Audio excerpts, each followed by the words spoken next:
Final speaker is Susan Lamb from the National Association of Social Workers, Maine chapter. Hi folks, thank you for being here today.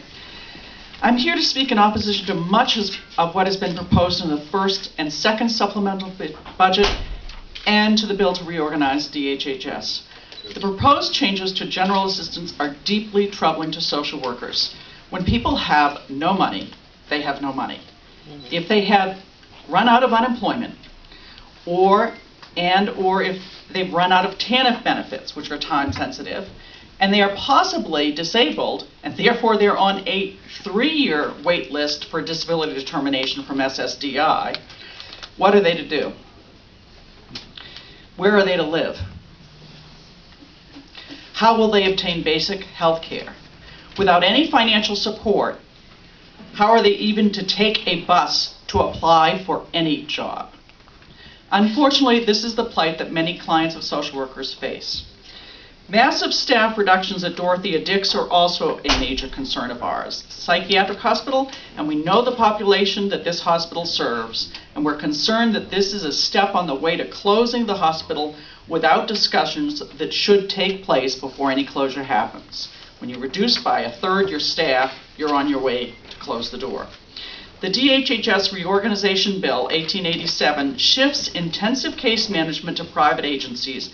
We are concerned that this part of the department has responsibility for the most serious people with the most serious mental illnesses, and that those who staff intensive case management are available 24/7, 365 days a week. Quite frankly, we do not believe there is a mental health agency in the state of Maine that can provide that level of wraparound care to this population statewide. Right.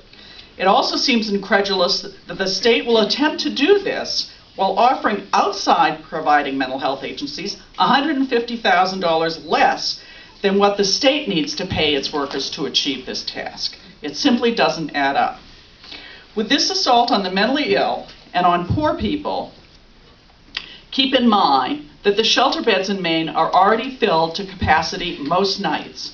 To us at NASW, much of what you're grappling with seems to be the legislating away of poor people, including women, children, and marginalized populations like the mentally ill. Where will all of these people go? They cannot be legislated away. Still on the table in LD 1746 is the elimination of all funding for family planning within the Fund for Healthy Maine starting in fiscal year 2013. The results is that 7 clinics would close and 6 local partnerships would end. We are a large rural state. People can only travel so far to get needed medical care. That represents an end of services to over 5,900 people.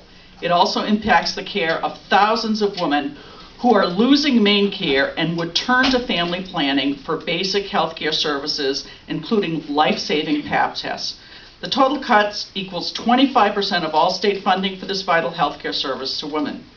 And just in case you think this isn't an assault on women and children, additionally, the first supplemental budget proposes eliminating all state funding for child care subsidies and Head Start, and includes a major reduction in funding for Maine Family Home Visiting Program.